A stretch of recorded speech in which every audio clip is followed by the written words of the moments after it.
Yeah, cool. Hi Zoe, how are you? I'm good. How are you, Najib?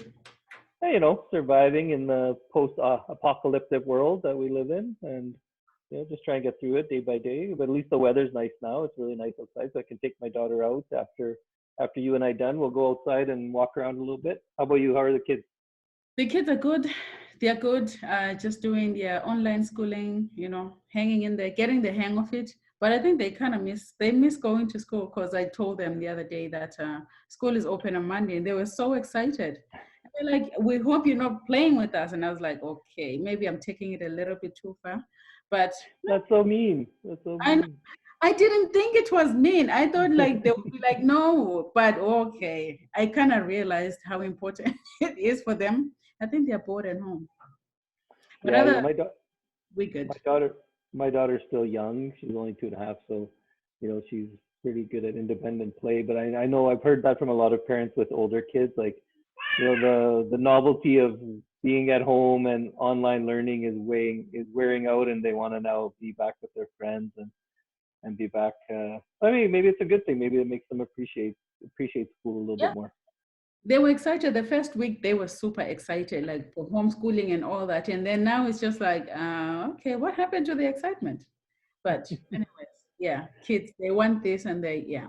But Okay, so Zoe, I wanted to get together and talk. I want to just because we've been working together on a new brand for your company, and I wanted to talk about the work we've done and where we're at now with it, and just kind of have a touch base and have a little bit of a session together about what's going to happen maybe after uh, easing of the social isolation happens and we get back to work. What's the future for you and your company, and what you're thinking. Now, you and I met through Franklin from Diversity Magazine, I think, and mhm. you came by my office, and then we've been through Franklin and Diversity. We've been at many events together, Diversity Awards. Were you at the Afro Canadian Awards? You were there as well, right? Yes, the ones at McEwen, yeah, I was. Yeah. No, Yeah, those. no No, quest. it I wasn't mean, McEwen. it was Is that McEwen. It was no quest. Norquest was the Diversity Awards, and then the Afro Canadian Awards were at the Lions Seniors Center. Yeah, I was there. Yeah, I know. I remember you there. I really enjoyed that one. I did the panel on personal branding. Really Yes. enjoyed that one. It was a great. I mean, it's amazing the work that Diversity Magazine's doing, and all the events and things that they have are really amazing. Yeah, I'm gonna Absolutely. pause just a sec. Okay. We had to stop for a commercial interruption from my daughter. Uh, so yeah, let's talk about that. So your company before, tell me a little bit about what you were doing and what kind of work you were doing and why you decided that you might need a rebrand. Okay, so I started AB Safaris about 5 years ago. It stands for Authentic Backyard Safaris, not Alberta Safaris. Okay. Uh, Everybody, usually most people that I meet, they always say Alberta Safaris, and I'm like, okay, we'll just roll with it. So it kind of got to me. At some point, I was like, you know what, this doesn't even make sense. It only makes sense to me. So with AB Safaris, what we did was we were doing African safaris, providing travel, like group travel, like solo, any kind of travel to Africa. That was the main focus. And then I decided to change because I was just getting, you know, frustrated about AB and always having to explain what it means. So I just decided like it's time for a rebrand, and then so we can expand to other continents instead of just focusing on Africa, which is still the main focus. But like the new brand, it's gonna focus on all the other continents, right? So what we did was we provided travel protection, like as in travel insurance. We provided destination information, like anything to do with like Africa, safety, immunizations, and all those, what people can see and what people can do when they get there. Yeah, I mean, I learned so much going through the communication strategy process with you that we do at Olive. I learned so much about the kind of travel that you do, and then so much about Africa itself that I didn't know. I mean, I haven't traveled much in Africa. It's one of the continents that's on my to-do list. I think that's on a lot of people's what do you call it, bucket list. Yeah. It's definitely on mine in terms of doing safaris and Mount Kilimanjaro and things like that. Is there a certain country that you specialize in, or certain travel that you specialize in?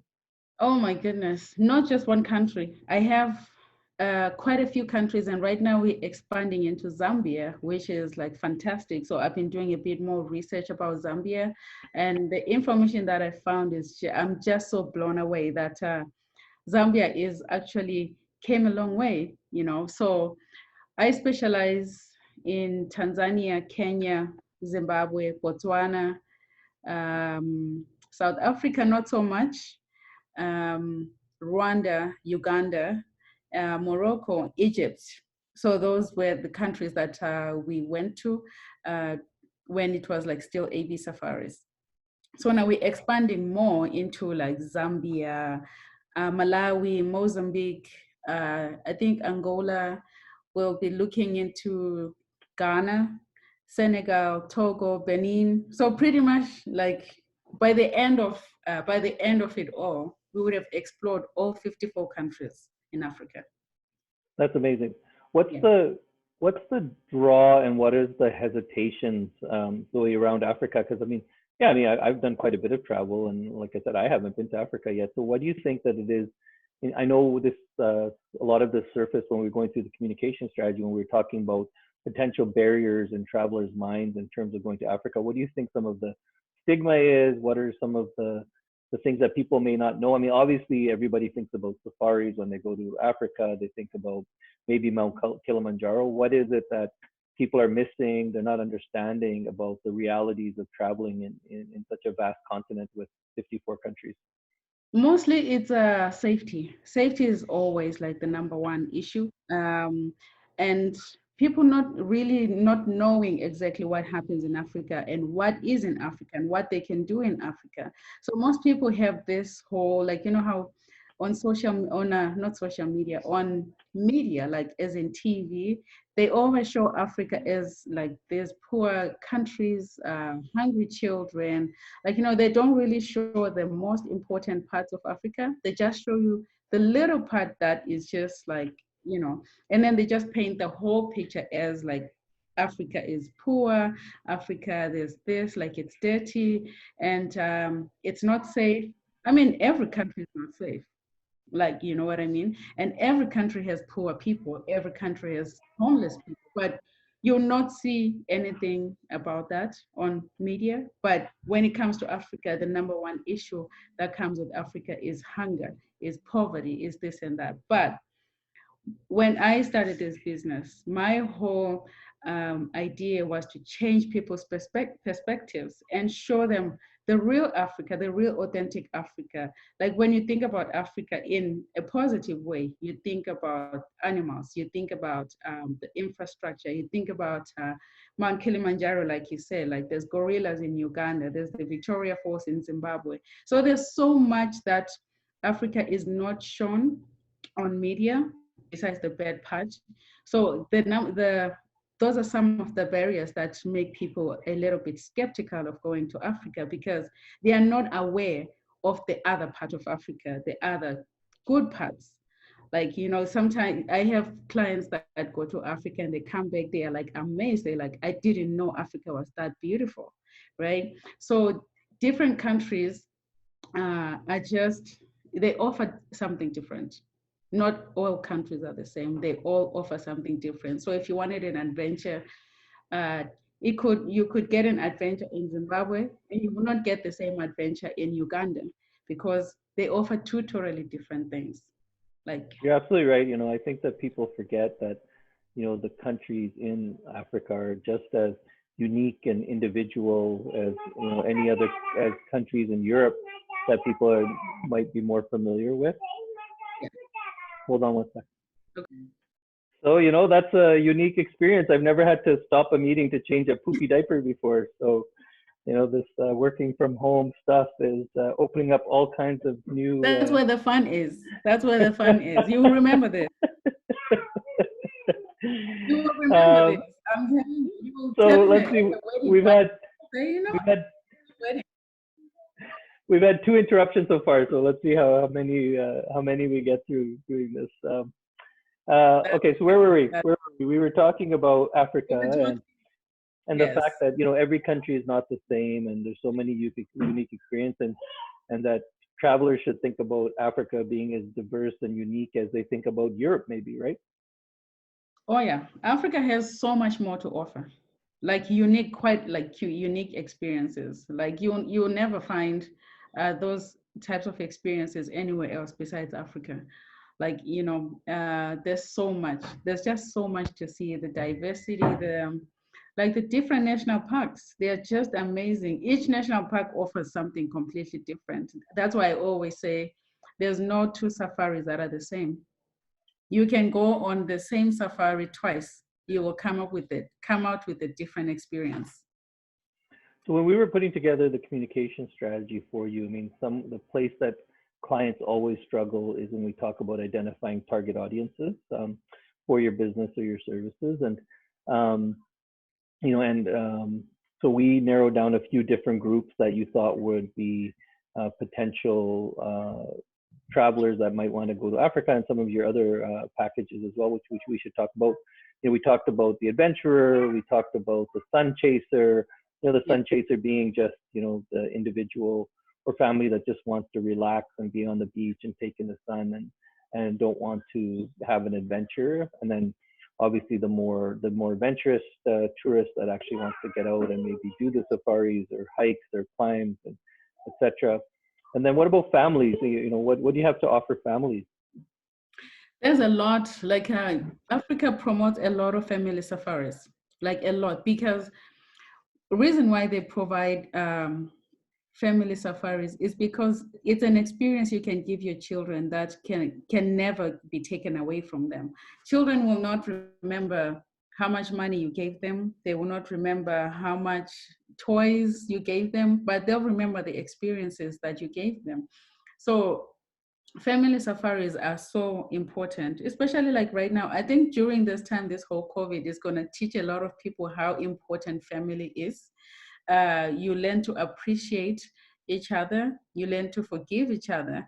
So Africa, like most countries in Africa, they focus on family safaris because they have so many conservation places where they like they teach a lot about animals. They don't keep the animals in like caged and stuff like that. You go out in the wild to see them, but they have these children clubs that you go and learn about elephants. You go learn about lions. You learn about the life. There is like all the animal lives. So it's something that all generations tend to enjoy. Even the adults, they kind of start to enjoy the children's clubs. That's what I've found during like my from my clients. Like I had four generations actually travel to Zimbabwe. They stayed at African bush camps, and the information that they learned, the older parents, the older ones enjoyed it more than the children. So definitely right there, there's like a need of family travel so you can all learn together and create those memories together. So family safari is like the number one leading event right now where like you just learn to appreciate and you learn together. Yeah, and I know we're doing that push right now on social media for you with the new brand, and we're talking about, now's the time to stay home and stay safe, but Yeah. Africa is waiting, and Yes. the families of African animals are also waiting as well. They're Uh, waiting. sorry? Yeah, they're waiting. They're waiting. Yeah. They're like lonely right now because no one is coming, right? So everybody's staying safe, but the animals are like, come on, where are humans? They're not here. So there's a lot, I think, for people to look forward to once the worst of this is past and it's safe to travel again. Tell Mhm. me about the adventurer traveler. To me, like Africa would seem to be like such a hot destination for an adventure traveler, a person who's wanting to do things off the beaten path, not do the touristy stuff, and try to get to more of the untouched and outback sort of areas in Africa. So the weather, every destination has a low season and a high season, a shoulder season and a secret season. Those are the seasons in Africa.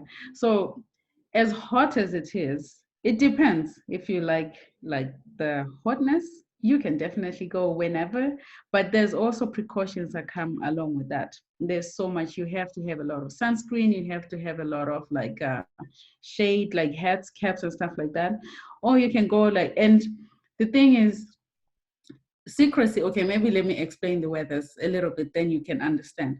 Secret season is when it's raining, during around November, December, January, it's raining. You won't see a lot of animals because everybody's running away from rain. It's like green, it's lush green. So really, and that's the cheapest season, right? And then the shoulder season is the best, the one that's coming out of secret into high season. High season is the dry season. Sometimes it's not as hot, depending on each country. Each country is like different when it comes to weather. But dry season is not too hot because it's not green. It's just like maybe like fall here. I'd compare it to fall here, right? So it's not hot, it's not cold, but it's just like in the middle. That's where all the animals are out. They're out in search of food, they're out in search of water and stuff like that because it's dry season. That's usually the high season. That's the most expensive season because that's where all the animals are out looking for food. And shoulder season is a little bit cheaper because secret season is the cheapest by far. So if you are wanting to see the baby being born, the baby calves, you go at secret season. That's where we usually recommend, like where the kids can go. But also it's dangerous because every mother, every animal mother is protecting their calves. So you don't want to be around that area, but it's also fascinating, right? So with the 4 seasons, you can definitely choose which weather you want, and it depends on the pocket at the same time, right? Right. So Yeah. I mean, there's precautions all around. Like in secret season, there's a lot of mosquitoes, so you have to have your immunizations and stuff like that against like malaria, dengue fever, all those things. You have to have malaria pills and stuff like that. So it just depends. Whatever adventure you want, you have to pay attention. That's where us as travel agents will come in. I'll tell you that, okay, if you want to do a this kind of adventure, it's not going to work in secret season because lots of adventures are closed because it's too wet on the ground. So that's where we come in handy. I come in, I tell you, say, okay, no, this adventure you want to do right here is not going to work this season. So I would suggest a different season. And then obviously like the precautions and everything else that comes with. Oh, okay. Yeah, I mean, I guess a lot of people don't think about that, because there's such a variety of countries to go to and variety of climates that they can, pick the season that they want to go into and then also look at affordability and not necessarily have to travel during high season. Okay, so then we went through the brand planning process with you and we Yeah. came up with the new name, Yeah. and the new name is Hidden continents. Hidden Continent Travel, Yeah. which it took us a while to get there. We went through the naming process with you, That was but fun though. then it was fun, and Yeah. it always is fun. I always enjoyed doing the brand planning process with clients because we learn so much about different businesses and different clients, and then I think the clients also learn a lot about their own businesses. No matter how long they've been in business, it never fails to amaze me how much we learn with the clients the things that hadn't been considered before and new ways of looking at their businesses. But Hidden Continent Travel is the new name and the new brand. There's one very special personal element in the brand that we put in. Do you want to tell us about that? The Cape Buffalo that you always tell me I have a big head like a Cape Buffalo, which no. But anyway, the Cape Buffalo is like my last name. My last name is Nara, so my last name in English means buffalo. So that's why we came up with the buffalo silhouette thingy. Because I think the other thing is the elephant has been overused, the lion is being overused. So I was like, it just resonated with me to use the buffalo as my last name, so it was just perfect. Yeah, and I loved when we came to that realization because, we did look at giraffes and lions and uh, everything. Yeah. and everything else, right? And then when you told me about your last name, meaning Cape Buffalo, we are always about when we do branding to making sure that the brand is ownable. Like what I always say to clients is that what you want is that you don't want to create a brand where anybody could put their name in it and they could own it and it could be their brand as well. Now, somebody they could, come in and change Hidden Continent Travel to Africa Bound Travel or whatever they want to do, but the name and the meaning behind the Cape Buffalo wouldn't be the same for them as it is for you. So I think that personal link, that personal brand touch is so important. Okay. Okay, there we go. Interruption number 3 for my No, daughter clarifying to me that I'm behind schedule on feeding time, so I need to she's get on doing that. good though. She's doing good. She's not doing bad. She is doing really good. She's really good. Okay, so yeah, so I love the idea of incorporating the Cape Buffalo for you and the meaning and the tie and the brand link that you have. There's a strong brand link. And then we went through the brand pyramid process to try to get the essence of the brand and also to see if we could come Forget. up with a tagline You or forgot sorry. why. You forgot. Did you get? Remember why we went with Hidden Continent? Why don't you tell us? Go ahead. Because like I think most people that I meet, they always think Africa is a country. It's like 54 countries in one continent. So I was like, okay, is it like a hidden continent? Like, is it, do they not know that Africa is a continent on its own, or what are we missing? So, yeah, it was just because most people think that Africa is a country. It's actually a continent with 54 countries in it. That's Yeah, how, like, and yeah. that's I like that part of the content. The hidden actually meant for me more about like that it was a hidden secret. You know what I mean? Like people refer to Africa as the dark continent, and there's all kinds of nicknames for Africa. But the hidden to me, like I thought, really would resonate, especially with that adventure traveler about you don't know about everything that you need to know about this place. Don't just go by on what you hear about and see about in media and Yeah, safari films and things like this is yeah, a hidden yeah. secret that you have to discover yourself. And you can discover it 54 ways, Exactly.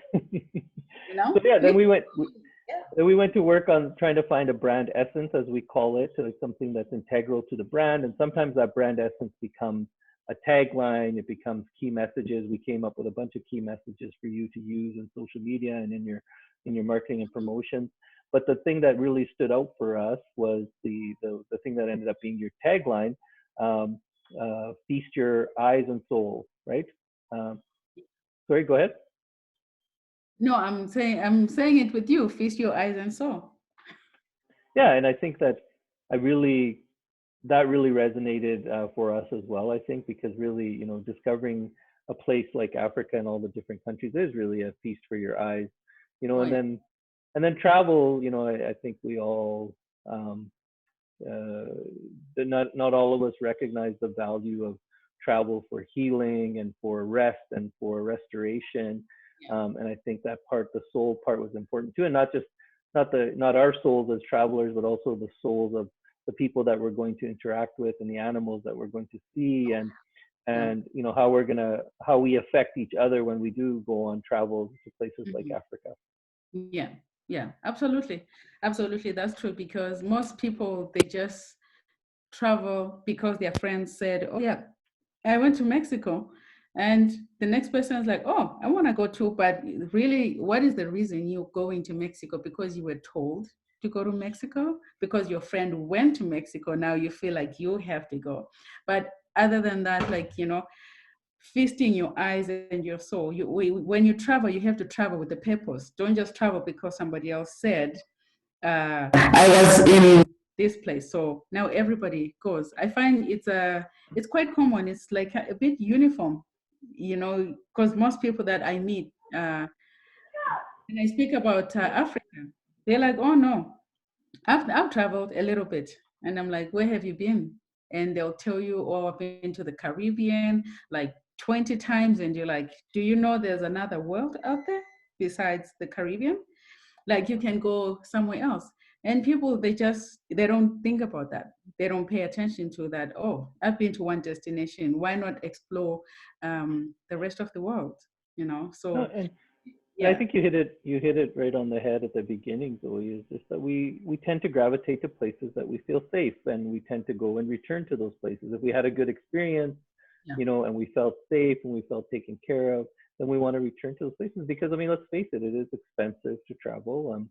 And we don't, a lot of us don't want to risk a new experience and that expense. And also, we have limited time, vacation time sometimes to coordinate these events, right? So I think that's why mm, it's so important for someone like you, and why I want to have this conversation with you, is to be able to express and get people past that, out of their comfort zone, and to yeah. want to go on to new adventures and new expeditions. And Um, so the good thing about this is you can plan your travel 2 years ahead, right? And then you can take all the time the time off that you need. So it's all about planning. It's not really about I can do this, I cannot do this. It's all about planning, and that's why I'm here to help somebody plan their trip, because a bucket list travel is definitely it's huge, right? It needs extensive planning, very careful attention to detail, and because it costs a lot of money, that's why it's called a bucket list. It's not just like the same as going to Mexico, because it's just all inclusive. Yeah, okay, a couple of thousands, that's fine. But going to a bucket list travel is something you need to plan for, right? so speaking of planning, so yeah, right now, people can start planning their fall and their winter vacations with you, and you're on Instagram and you're on Facebook with Hidden Continent Travel.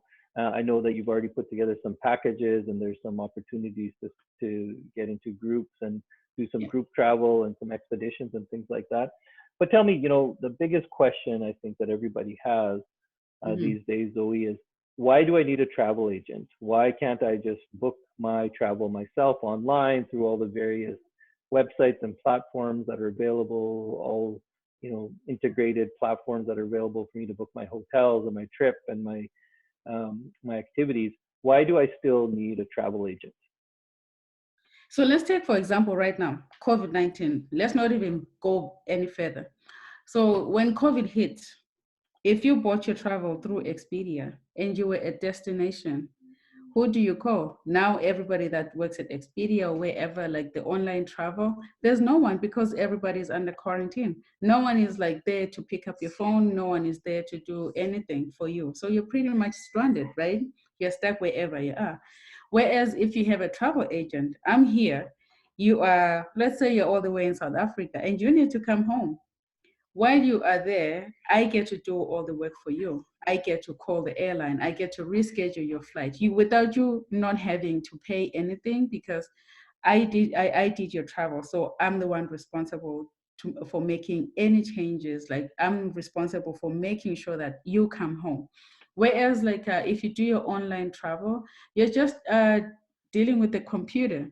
So how is a computer going to help you when you're stuck? So a travel agent is your advocate. A travel agent is your person, is your lifeline. Is the person that does everything to make sure you come home, and without having you spending extra money. Because we know the language, we speak to the airlines. If you book your flight with me and something goes wrong, you don't have to call the airline and interrupt your vacation. I do that for you while you're still enjoying your vacation, right? And so we have inside knowledge. We can suggest destinations. Like, for example, right now, I'm creating the awareness of that you can travel to Africa, whereas some people, Africa doesn't even come to their mind. So we have the best suppliers that we partner up with. So when you say you want a hotel here and there, I get the best rate for you, right? Unlike when you go online, you get like the cheapest rate, which at the end of the day, that cheapest rate, it gets you a crappy room sometimes. We've seen so many complaints on online and stuff like that. But when you book with a travel agent, I know exactly the type of room that you are going to get. I know exactly what your budget can get you. So it's just things like that where I know what I'm giving you instead of you just dealing with like online and a computer. You don't know what you're getting. You get there, they'll tell you, oh, the hotel is full. Who are you going to talk to? No one. And then now you are interrupting your vacation and not doing anything. So that's a little bit tricky. So I always tell people, and it gives you peace of mind as well. A travel agent gives you peace of mind. You don't have to worry about anything. You're absolutely So right, and I went through that myself, when COVID-19 hit and I had to cancel and reschedule a flight that I had planned to the US. And the hours that I spent on the phone, like just figuring out the flight portion. And I also, I think that because you and I were working together at the time, it reminded me, the convenience of having a travel agent and just, the travel agent being able to handle all of those particulars when changes have to be made, or just having that comfort of knowing that there is somebody that you can call and deal with, and not multiple people that you have to call and deal with. yeah. So I I definitely know agree with that you there. Yeah, and I know that most people think travel agents we have like these ridiculous fees of like helping you. We really don't. Most travel agents they don't have fees. Only on particular packages like things like groups because groups take a lot of time. So we definitely have to charge a service fee for that because we work on commission. We don't get paid by anybody, especially if you're working for yourself. So get paid on commission. So when I tell somebody, say, okay, I'm gonna have to charge you a fee. For me, it's telling you that you have to respect my time because half the time, sometimes you get a group that will say, oh, we need a package. And then you sit for hours or days looking for that. And then they just come and say, oh, you know what, we've decided to go like to do something else. Think about the times that I've sat down and did all the work for you and not get paid. So some of the travel we don't charge, but some we do charge, especially if we know that there's another option out there. So we do charge just for our time. But really, travel agents don't cost a lot. They don't cost Yeah, a no, lot, and like I think especially it's these agents. I think it's important for people to realize that, most of the time the travel agent's making their fee from the vendor, from the airline or the hotel, etc. And it's not costing you as a traveler anything. And then absolutely, other than, if you're booking group travel with a large group, which I mean, to me, then it's totally worth it as well to pay a fee to a travel agent. Because if anybody has tried to book groups of travel, they know how much work and coordination that Oh takes. yeah. Oh yeah. And the changes sometimes dealing with the group, the whole reason why we charge a service fee upfront is because when you're dealing with 20 people, 5 people are prone to change. At some point, they will say, you know what, I don't want this room. I want this one. I want that one. Like there's so many changes that you make. By the time a group travels, you are mentally exhausted just from the changes from here and there, just to make everything align, everything smooth. So it's by the end, sometimes we need to see a therapist. Sometimes. No. Well, you know what? I've had a great time working on your brand with you, and I really love it. And I think it's perfect for you and your business. And I'm looking forward to continue working now that as we roll it out in social media, and and as the season picks up, hopefully once everything is safe again, to working with you to building that brand. I mean, we also talked about you should look at business travelers as well. So I think that there might be more demand now for travelers going to Africa to look for suppliers as well. I think that's a huge opportunity for you as well. But also, too, I mean, you don't just do Africa, so we should be clear on that too. What other regions do you specialize in, or is it pretty much anything, Zoe? It's pretty much not just anything. If I do anything, then I wouldn't be unique. I wouldn't be different from everybody Hmm. else. So really, I do other, but what I am focusing mostly on is wellness travel. So Bali is some another destination that we are doing. We do Seychelles off the coast of Africa. We do what's the other one? I mean, we still do the Caribbean because people request that, Hmm. right? And we do local travel here as well in Canada. So yeah, that's so far that's what, but mostly our biggest after Africa is wellness travel. So Bali being like the number one destination, like where people want to go, right? And just right now we are exploring even Sri Lanka. Sri Lanka, they have the sirloin teas, they have like yoga, they have different things as well. So we're looking into that as well. So and then we'll Awesome. roll I out love other that. things soon as we are ready. But Bali, wellness travel, because a lot of people they work really, really hard, and a lot of divorces, a lot of separations, a lot of just so many issues, right? So wellness, people need to take a break and just go um, take care of their mental health, so because mental health is really, really important. So that's something that we've been focusing on, wellness travel. No, they say that, that's going to be, when all the restrictions start to lift, that is going to be one of the biggest concerns that people are going to have, is taking care of their mental health and rest and restoration. Because a lot of us, it hasn't been rest. Just because you're at home doesn't mean you're resting. Plus Yeah. the additional stresses of economics and work related and family related stresses. So Yeah. I love that And idea of wellness travel, of wellness, rest, yeah. rest and restoration. Yes, restoration, rejuvenation, and all that. And some parts in Kenya, we do have like an itinerary that has like that yoga, like the early morning yoga, and yeah. So far, even some of the African suppliers, they are focusing mostly into that, the energy healing, like the yoga, anything to do with wellness. And also, we do food and wine travel because I know people love to eat. I'm one of those people, I'm a foodie.